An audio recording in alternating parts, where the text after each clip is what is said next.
Narito na ang mga malalaking balitang Central Luzon ngayong araw. Bagong pinuno ng Pampanga Provincial Police nagpatupad ng rigodon sa Intel Department matapos masangkot sa hulidap ng ilang tauhan. Combined Arms Live Fire Exercises ng Balikatan 2022 umarangkada na sa Capas Tarlac. Kauna-unahang Airport Express sa Pilipinas, bahagi ng PNR Clark Phase 2 ayon sa Department of Transportation. 100 million pesos na halaga ng nakumpiskang smuggled na gulay at isda, sinira ng BOC. At artwork sa Palayan, tampok sa DA PhilRice Future Rice Farm.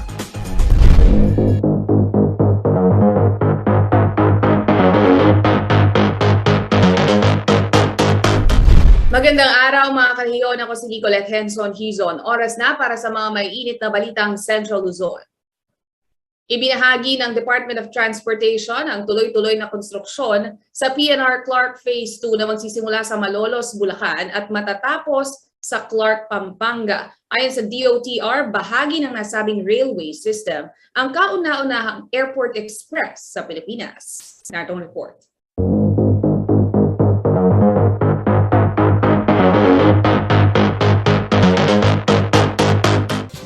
Patuloy pa rin ang konstruksyon ng Philippine National Railways Clark Project Phase 2 na bahagi ng North-South Commuter Railway Project. Ang railway segment ay may habang 53 kilometers at mayroong 6 na istasyon. Matatagpuan ang mga ito sa Kalumpit, Apalit, San Fernando, Angeles, Clark at Clark International Airport. Ayon sa Department of Transportation o DOTR, mapapabilis ng nasabing railway system ang biyahe sa pagitan ng Malolos, Bulacan at Clark, Pampanga kapag ito ay nagbukas na sa publiko. Mula sa orihinal na 2 oras, ito ay magiging 30 hanggang 35 minuto na lamang. Ang dating 2 hanggang 3 oras naman na biyahe sa pagitan ng Clark International Airport at Makati ay aabot na lamang sa kulang 1 oras. Ibinida naman ng Department of Transportation ang kauna-unahang Airport Express ng Pilipinas na bahagi ng nasabing railway segment. Liana Canilao, CLTV News.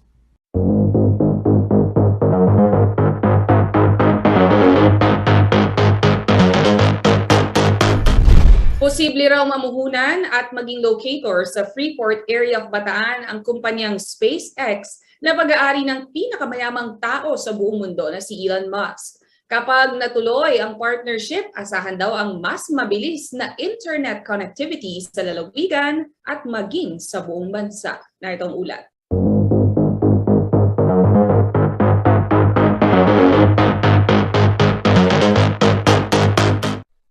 Ibinida ni Bataan 2nd District Representative Joet Garcia ang kanilang pagpupulong kasama ang kinatawan ng American Aerospace at Communications Manufacturer na SpaceX o Space Exploration Technologies Corporation. Sa kanyang Facebook post nitong March 30, sinabi ni Garcia na tinalakay nila ang serbisyo ng Starlink sa lalawigan ng Bataan at posibleng pamumuhunan ng SpaceX sa Freeport area of Bataan. Ang SpaceX na itinatag ng pinakamayamang tao sa buong mundo na si Elon Musk ay pagawaan ng mga launch vehicles, rocket engines, spacecrafts at ng Starlink communication satellites. Makapagbibigay umano ang Starlink services ng mas mabilis na internet connection sa Bataan at buong bansa. Napag-usapan din ng dalawang panig ang Public Services Act na pinirmahan ni Pangulong Rodrigo Duterte na magbibigay daan sa 100% foreign ownership ng ilang public utilities. Nabanggit din ni Garcia sa kanilang pagpupulong ang kanyang isinusulong na Electric Vehicle Act na konektado sa Tesla na pagmamay-ari rin ni Elon Musk. Kabilang sa mga dumalo sa pagpupulong sina Bataan Governor Abet Garcia, Authority of the Freeport Area of Bataan Chairman Attorney Pablo Gangcayco at Admin Engineer Emmanuel Pineda. Arlene Salonga, CLTV News.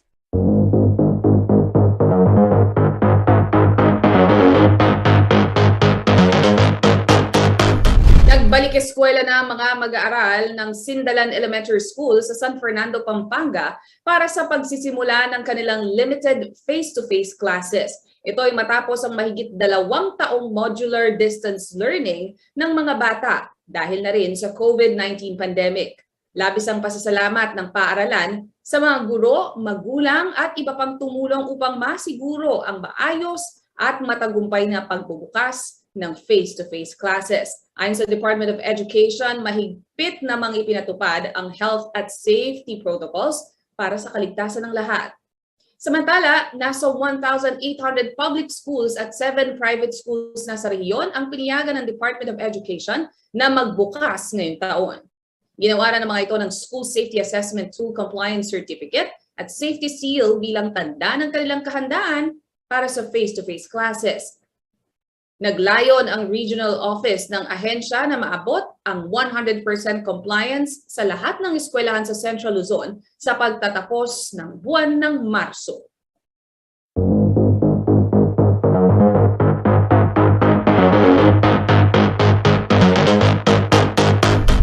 Sa pagbabalik ng CLTV Balitaan, 4 million pesos na halaga ng ayuda ibinigay ng Chinese government sa DA. Ilang magsasaka kinundena ang smuggling ng gulay mula China. 100 million pesos na halaga ng nakumpiskang smuggled na gulay at isda sinira ng VOC. At COMELEC Task Force kontra vote buying, pamumunuan ni Commissioner Perolino. Manatiling nakatuto para sa iba pang mga nangunang balita ngayong araw.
Nagbabalik ang CLTV Balitaan at sa iba pang manuunang balita.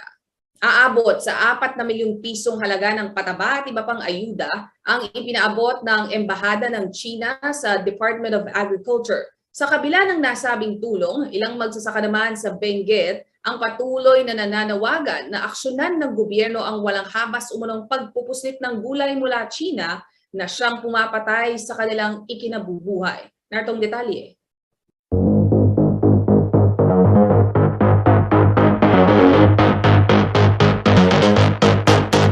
Aabot sa 4 na milyong pisong halaga ng fertilizer ang ibinigay ng Chinese Embassy sa Department of Agriculture. Magagamit daw ito sa pagpapalago ng rice production sa bansa sa gitna ng mas tumataas na presyo ng pataba. Tiniyak ni Chinese Ambassador Wang Zilian na magpapatuloy sa pagbibigay ng suporta sa sektor ng agrikultura ang People's Republic of China upang matiyak umano ang kapakanan ng mga magsasaka. Nagpasalamat naman si Agriculture Secretary William Dar para sa tulong na handog ng bansang China.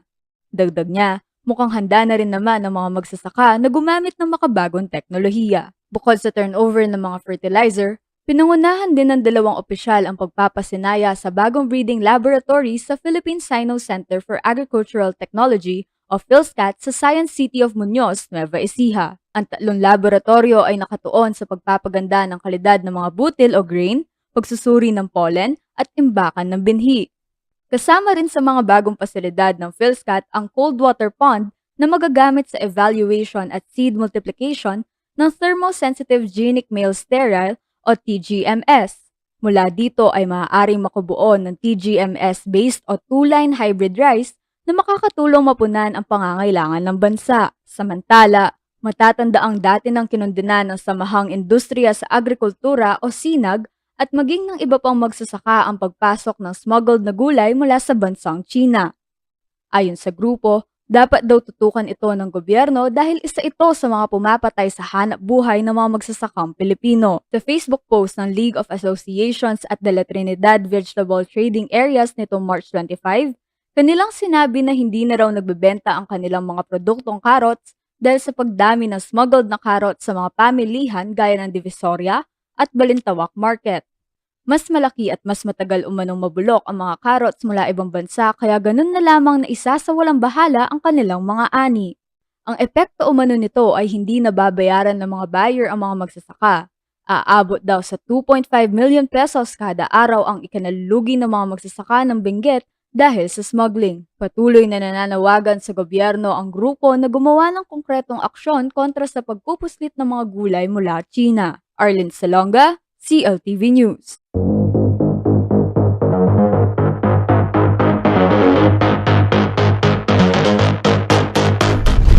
Aabot daw sa higit 100 milyong pisong halaga ng smuggled agricultural products ang nasamsam ng Bureau of Customs sa Port of Subic simula noong Enero nitong taon. Ang nakumpiskang mga puslit na produkto na umabot sa 14 na malalaking container ay dinala ng BOC sa Waste Disposal Facility sa Pampanga para sirain. Ito ang ulat ni Jenna Lumbang Parungaw.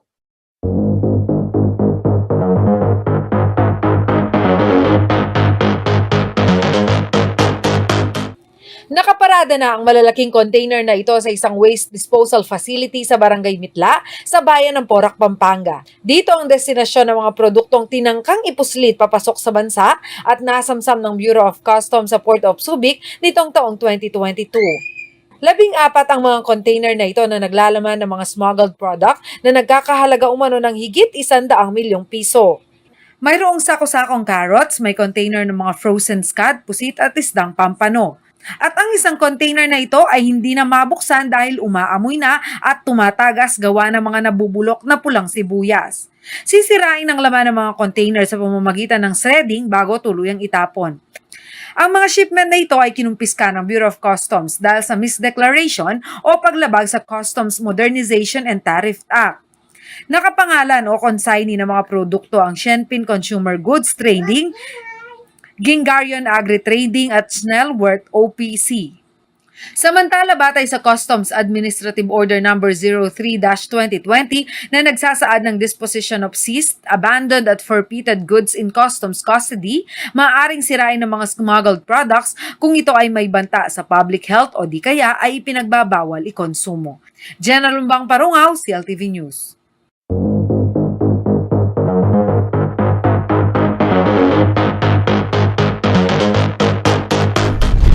Nakatakdang pamunuan ni COMELEC Commissioner Aimee Ferolino ang Task Force kontra Bigay na tututok sa kaso ng mga vote buying ngayong eleksyon. Matatandaang naging kontrobersyal si Ferolino matapos akusahan ni nooy kapwa Commissioner Rowena Guanzon dahil umano sa pagdedelay sa desisyon ng kaso ni Marcos Jr. Narito ang report.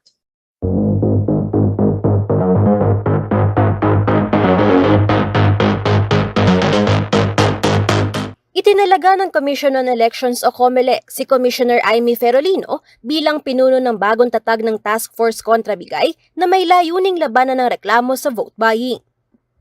Ayon kay COMELEC Commissioner George Garcia, pinili nila si Ferolino dahil sa kanyang integridad at pagiging matapang. Si Ferolino ang Vice Chairman ng Security Personnel at Chairman ng iba't ibang komite tulad ng Shipping Committee. Batay sa kanyang karanasan, siya raw ang karapat-dapat na mamuno sa krusada ng komisyon laban sa pagbili at pagbebenta ng boto.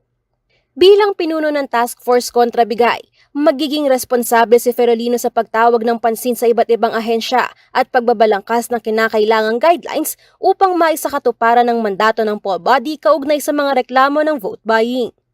Matatanda ang isang kontrobersiya ang kinasangkutan ni Ferolino nitong Enero matapos akusahan ng nooy retiring COMELEC Commissioner Rowena Guanzon dahil sa pagdadelay umano ng ruling sa Consolidated Disqualification Petitions laban kay Presidential Candidate Ferdinand Marcos Jr.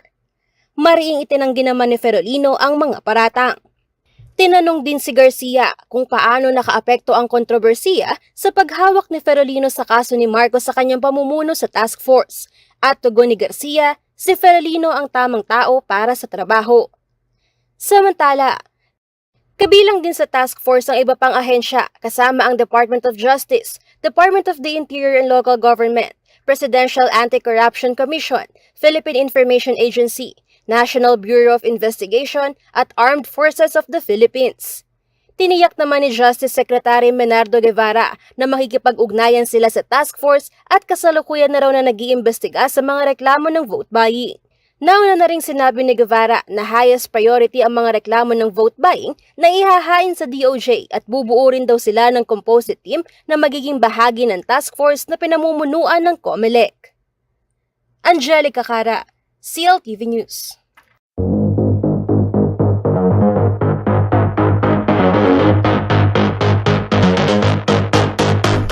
Sa pagbabalik ng CLTV Balitaan, tatayong Ancestral Domain Management Office sa Angat Dam, pangangasiwaan ng mga katutubong Dumagat.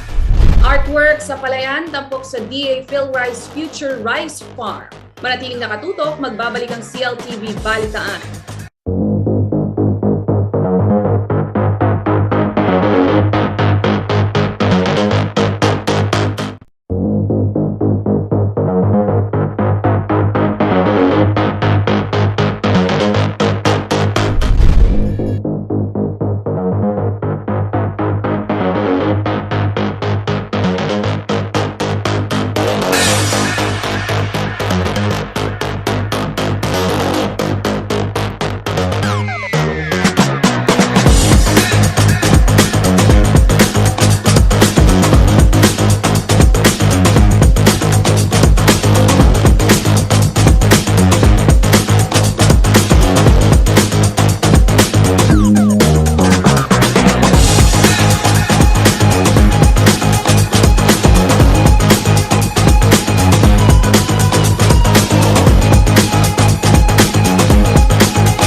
Nagbabalik ang CLTV Balitaan at sa iba pang mga nangunang balita. Arestado ang isang lalaki sa Bulacan matapos pagnakawan ang sarili niyang kapatid. Tinangay daw ng suspect ang mga gadget at pera na nagkakahalaga ng halos 50,000. Sa Pampanga naman, kalaboso ang inabot ng isang lalaki dahil sa pagtutulak ng droga na nagkakahalaga ng higit 400,000 pesos. Yan at iba pang balita sa pagroronda sa rehiyon ni John William Chua.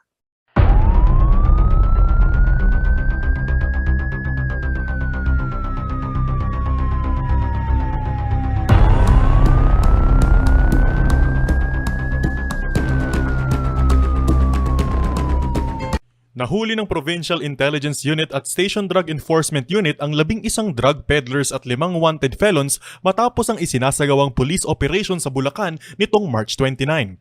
Nakumpiska mula sa nasabing operasyon ang 20 sachet ng shabu, drug paraphernalia, bust money at 6 na sachet ng dried marijuana. Samantala, inaresto ang 2 suspect sa kasong robbery holdup at qualified theft nitong March 29 sa lungsod ng Malolos, Bulacan. Isinigawa ang isang hot pursuit operation sa Santissima Trinidad, Malolos City na nagresulta sa pagkaaresto sa suspect na si Aldrin Casio, 35 anyos na driver sa salang alleged robbery holdup at illegal possession of firearms. Nakuha mula sa suspect ang wallet na naglalaman ng 3,000 pesos at isang slab-nose revolver. Inaresto naman si Jericho Moreno sa salang estafa at pagnanakaw. Ayon sa report, pinasok niya ang bahay ng kanyang kapatid nang walang paalam upang bayaran ang renentahang taxi. Ninakaw ni Moreno ang isang iPad, relo at body bag na nagkakahalaga ng halos 47,000 pesos. 3 wanted person ang naaresto ng Nueva Ecija Police matapos ang magkahiwalay na manhunt operation nitong Miyerkules, March 30. Isang improvised shotgun ang nasabat sa nasabing operasyon. Haharap sa magkakaibang kaso ang mga suspect at nasa ilalim na ng kustodya ng pulisya sa Nueva Ecija.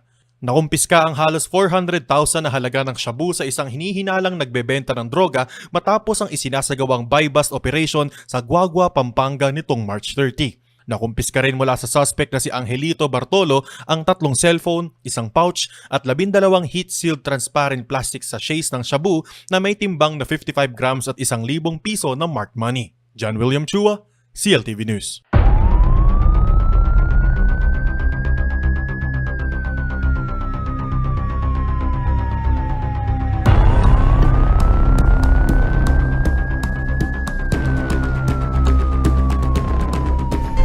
Makakaasa raw ang mga katutubong dumagat na mabibigyan sila ng kalayaan sa pagdedesisyon kaugnay ng iba't ibang bagay na may kinalaman sa kanilang lupaing ninuno. Tiniyak din ng National Commission for Indigenous People na ang miyembro ng IP community ang mangangasiwa sa itatayong Ancestral Domain Management Office sa Angat Dam sa Bulacan. Narito ang ulat.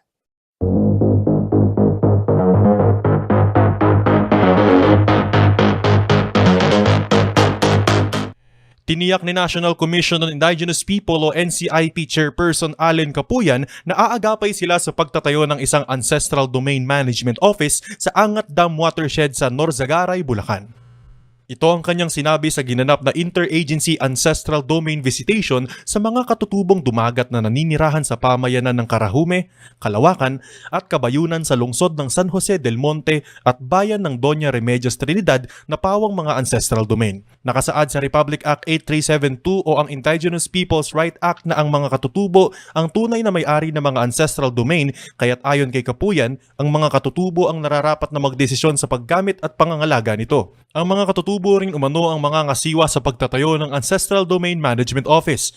Sila rin ang magbibigay pahintulot sa mga turista kung nais nilang magtanim ng mga puno, magtayo ng negosyo o iba pang uri ng paggamit sa mga lupaing ninuno.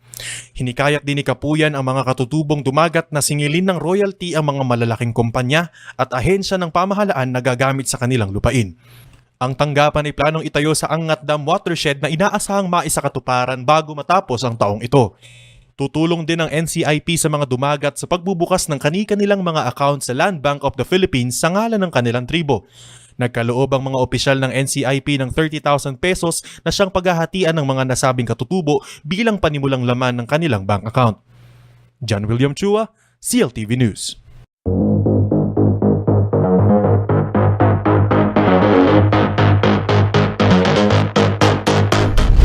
Karehiyon, hanap nyo ba ay isang nature at educational trip? Baka gusto ninyong subukang bisitahin ang Future Farm Rice ng Philippine Rice Research Institute sa Nueva Ecija. Tampok kasi dito ang mga artwork na ginawa mismo sa mga palayan. Silipin natin ang obra ng mga farmer-turned-artists sa ulat na ito.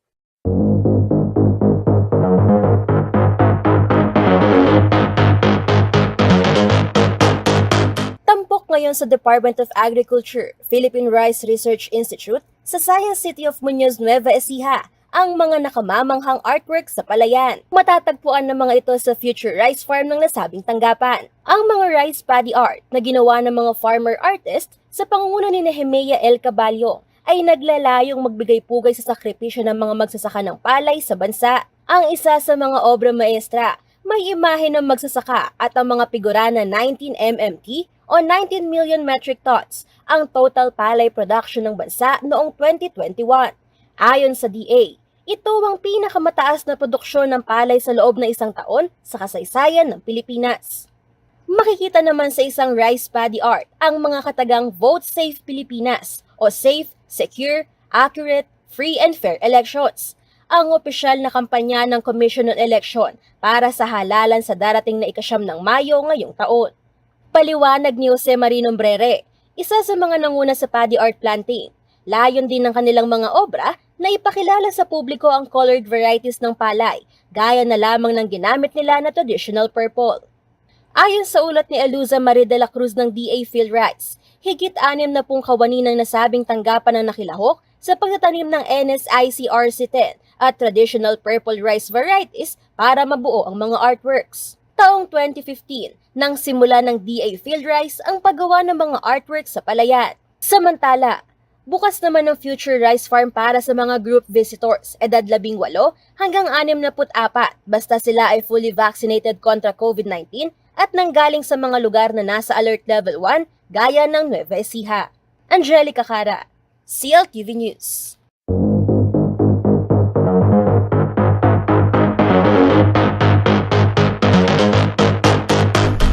Sa pagbabalik ng CLTV Balitaan, bagong pinuno ng Pampanga Provincial Police nagpatupad ng rigodon sa Intel Department matapos masangkot sa hulidap ng ilang tauhan. Combined Arms Live Fire Exercises ng Balikatan 2022 umarangkada na sa Capas Tarlac. At update sa COVID-19 vaccine rollout sa Central Luzon, manatiling nakatutok, magbabalik ang CLTV Balitaan.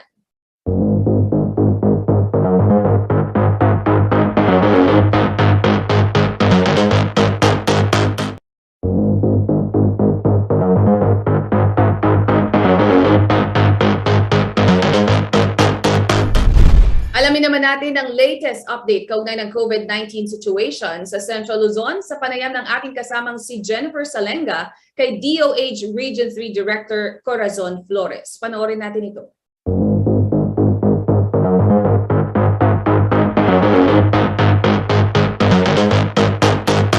Nakatakdang magsagawa ng mass vaccination ang Department of Health Central Luzon sa kanilang office compound sa may Ciudad ng San Fernando, Pampanga.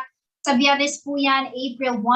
Hinihikayat ng kagawaran ng lahat ng ating mga kababayan na wala pang first o second dose at maging ng booster shot na magtungo po sa bakunahan para makakuha ng proteksyon kontra COVID-19. Sa punto po ito, alamin na rin natin ang estado ng Central Luzon kaugnay ng COVID-19 pandemic mula mismo kay Dr. Corazon Flores, ang Regional Director ng Department of Health Region 3. Director, magandang gabi po sa inyo. Welcome po sa CLTV News.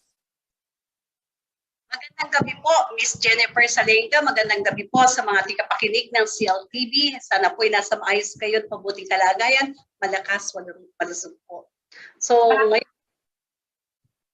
yes, Director, maraming salamat po sa oras na ibinigay po ninyo para sa ating programa. At ito na nga ho, bukas, magkakaroon po ng mass vaccination dito po sa gitnang Luzon. But before that, kumusta po ba, Director, ang sitwasyon sa Central Luzon kaugnay po ng COVID-19 pandemic?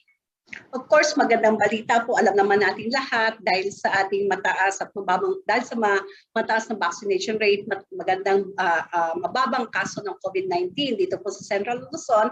Nasa alert level 1 category po tayo. Ang ating pong kaso, ang new cases natin na itala nitong nakadaang linggo, yung March 24 to March 30, nasa 201. Average lang po ng mga 30 new cases a day. So nabababa po yan. At nakikita na po natin ang pagplato ng ating kaso. Yung po ating tinatawag na ADAR, yung ating, nasa 2% po yan. Yung tinatawag na average daily attack rate, mababa po yan. And even yung active cases natin, nasa 1% na lang po of the total cases. So sana po patuloy po nating ma-maintain ang ganyang scenario po natin at mas mapababa pa natin ang kaso. So ibig sabihin din po nito, Director, pagdating sa hospitalization rate, mas mababa na rin. At I think this time, yung ibang mga serbisyo po na ino-offer dati ng mga ospital na pahirapan because of the situation dahil sa COVID-19, pina-prioritize, no, yung mga pasyente na tinatamaan ng COVID-19. So ngayon mas maluwag na po, nabibigay na yung mga kailangan serbisyo pa rin ng ating mga kababayan sa gitnang Luzon.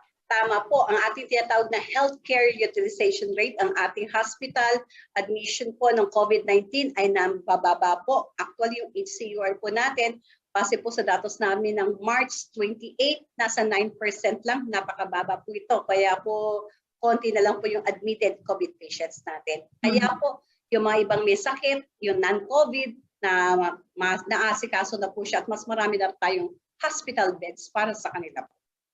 Alright. Tanungin ko na rin po kayo, ano na po ba ang inabot ng vaccination rollout dito po sa ating rehiyon? I believe na target na po natin yung 70%. Correct me if I'm wrong, Director. Mas higit pa ho sa 70% na magandang balita. Ang ating fully vaccinated ay nasa more than 7.9 million, which is 77.4% of the total target po natin. So, mahigit 70% po. 77% fully vaccinated. At yun naman po yung nakakumpleto na ng doses. And yung po naka-isang dose pa lang, nasa 82.6% po. Mas mataas po yan, more than 8 million. So, patuloy po tayo nagpupunyagi para mas marami tayong mabakunahan. And yung po na booster na natin, nakapag-booster na po tayo sa 1.7 billion na ating target population. Opo. And ito po, sinasabi ng DOH at ng ating mga eksperto na talagang malaki po yung naitulong ng vaccination. Kaya ganito po ang sitwasyon natin ngayon. Hindi po ba, Director? Mas maganda na ang sitwasyon natin ngayon. Pero from the looks of it, medyo yung ating pong mga kababayan, pagdating po dun sa pagpapabooster, mukhang hindi po yata nila ito pina-prioritize. Ipaliwanag lamang po natin, Director, gaano po ba kahalaga ito pong booster shot? Kasi base po sa mga naiulat na rin natin na nakitang base po sa research na ginagawa ng DOH, ang alam po na ating mga kababayan kapag naka-2 dose na sila, ito pong primary vaccine, yung first and second dose, okay na, sapat na. Ipaliwanag po natin para mas maintindihan po ng ating mga kababayan. Para po sa ating mga nakikinig, nanonood po ngayong araw na to, napakahalaga po ang pagbibigay ng booster dose. So yung primary vaccination na tinatawag yung first and second dose natin, napaka-importanting kompletuhin natin yan. Pero po, alam naman natin na kung nakompleto na po tayo ng second dose natin ng last year, let's say na first, second dose kayo sometime in let's say last year, pwedeng Marso, let's say sabi natin Mayo or Hunyo, and it's already a year after. So kumbaga yung tinatawag natin ng titer, ng tinatawag na yung ating protection doon sa ating katawan, kinakailangan natin ng booster. Lalong-lalo na po sa ating mga senior citizens, sa ating adult, na yung mga high-risk group.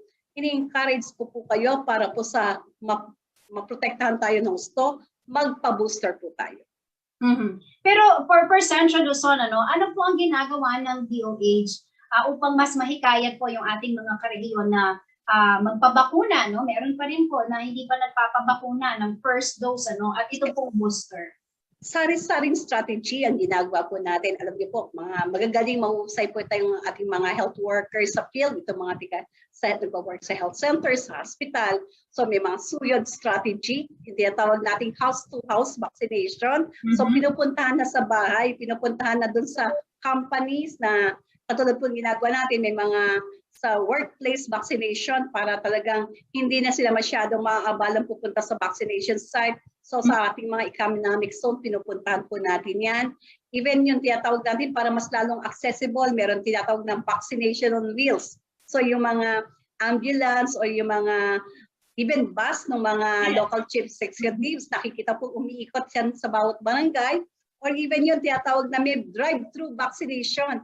So yan po yung mga series. And of course, patuloy po natin ginagawa yung demand generation activities kung saan ipinapaliwanag po ng ating mga health workers doon sa mga GIDA community, sa ating po mga farmers na kahalagahan ng pagbabakuna. Of course, ito po ay napakalaga, kumpletuhin yung bakuna, mag-booster po tayo para po patuloy tayo mag-protection.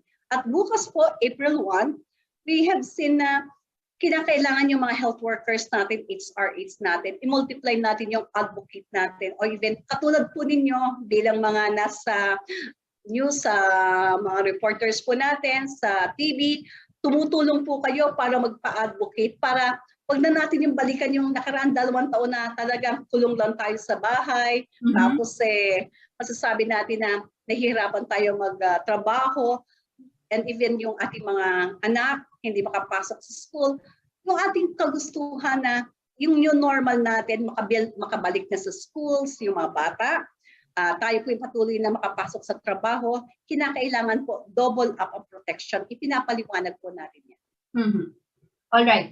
Pero ito po, Director, nagsimula na po ang kampanya sa local level din at kapansin-pansin po na yung ibang mga kandidato, well, of course, nagsapo yung maraming tao at may ilan po sa mga pumupunta sa mga rallies, and even yung mga politiko ho, nakikita natin na kapag sila ay nag-iikot, hindi na po sila nakasuot ng face mask. Ano po ba ang nais ipaalala ng Department of Health sa kanila? Acting po gusto ipaalala at lagi po natin ina-encourage. Naririnig po naman natin. Alam po natin na in other Asian countries na kapitbahay natin, narinig natin sa Diyan, nakita natin yan sa mga lahat internet na yung mga Asian countries na kapitbahay natin. Huwag na natin banggitin yung mga names ng mga, of course, na alam natin nagtataasa ng mga kaso ng COVID sa kanila. Ibig sabihin nagla-lockdown po sila. And tayo po, mapalad po tayo, talagang ang kaso natin pababa na para po patuloy. At ito po dito sa ating kinatatakutan, yun yung handito pa rin po yung COVID-19, handito pa rin po yung pandemic. Hindi pa rin po tayo nakakawala sa pandemic, pero maswerte po tayo pababa ng kaso natin. Kaya po, kinakailangan, even na handun po tayo sa mga tinatawag natin na mga kampanya kung saan nagdadagsaan ng mga tao, huwag po natin kalimutan yung tinatawag na BIDA strategies. Wear your best fitted mask. Ibig sabihin talagang protection yan ang hindi nakalus na mask, hindi nasa baba, hindi nasa ulo or naka-headband, best fitted mask para po protection na tayo. Of course, kinakailangan pa rin natin kung dumalo kayo doon sa isang campaign, election campaign, masama ang pakiramdam nyo, wag na po kayong pumunta dyan sa campaign na yan. Mag-stay home na lang po kayo. I-isolate nyo na yung sarili nyo para po yung iba, wag na po mahawaan. Of course, kinakailangan po talaga lahat sana na a-attend. Lahat ng a-attend po sa mga campaign, rally, dapat po may fully vaccinated, may booster pa. Kinakailangan po yan para po protection natin lahat.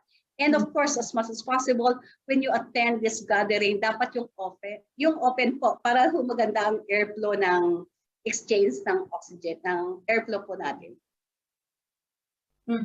At ito nga po, magandang pagkakataon, Director, yung bakunahan bukas dito po sa opisina ng Department of Health sa Maintis. Ano po ba yung kailangang ihanda? And this is open po ba sa lahat or for region 3 lang? Dito po sa ating regional office, dito pong talagang taon na to na dahil gusto natin na mas marami mapagservisyuhan, aside po doon sa ginagawang bakunahan sa mga health centers, sa mga vaccination facilities, dito rin po sa ating regional office, naglagay din po tayo ng vaccination site. Meron po tayong second dose. Una po kasi ginawa po natin to para po sa mga anak ng ating empleyado, mabakunahan po sila, so we're giving the second dose. But of course, ine-extend po natin to sa ating mga kapitbahay na government agency, that is for the vaccination of their children. And of course, yung pagbibigay din po ng booster doses, ginagawa din po natin. So, meron po kaming ginagawang bakunahan dito. Encourage po natin na magpabakuna po tayo. Hindi po mahabang pila, hindi po kayo masyadong mahihirapan. So, for first dose, second dose, pediatric, pwede po silang pumunta bukas? Pwede po.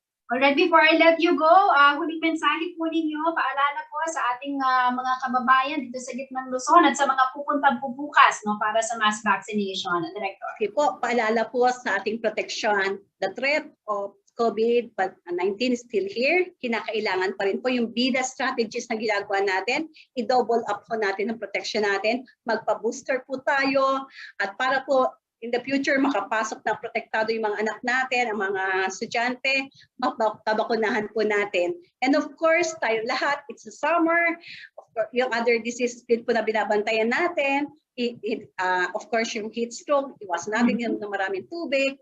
And kung magsaswimming po kayo, bantayan niyo po yung mga anak niyo para doon tayo magkaroon ng problema ng drowning. So sa inyo po, maraming po salamat, Miss Jennifer Salenda. Maraming salamat po, Doc, at mag-iingat po kayo. Salamat po. Mga karehiyon, Director Corazon Flores ng Department of Health, Region 3.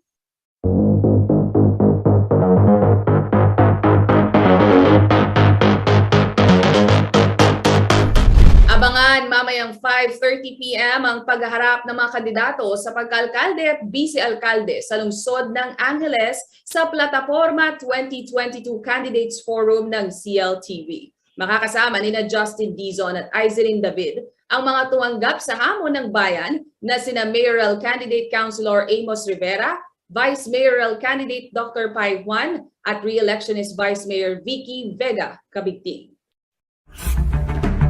Plataforma Election 2022 Angeles City Mayoral Candidates Forum. Ang tumugon sa hamon, Councilor Amos Rivera. Angeles City Vice Mayoral Candidates Forum. Ang mga haharap sa taong bayan, Vice Mayor Vicky Vega Cabigting at Dr. Pai Juan. Pakinggan ang kanilang mga sagot sa mga mapanghamong tanong na sasalamin sa kanilang plataporma de gobyerno.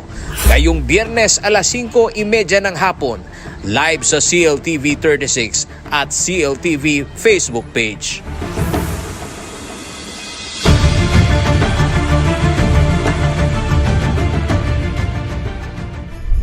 At yan ang mga balitang nakalap ng CLTV Balitaan. Para sa karagdagan pang detalye, maaari niyong i-follow ang aming social media pages at CLTV 36 Official at CLTV 36 News. Kung nais nyo namang balikan ang mga programa ng CLTV, maaari niyong bisitahin ang aming YouTube channel at CLTV 36 Official at ang aming website www.cltv36.tv. Mapapanood din ang mga programa ng CLTV nationwide via Signal Channel 115 at sa aming 39 cable partners. Kasama ang buong puwersa ng CLTV News and Current Affairs.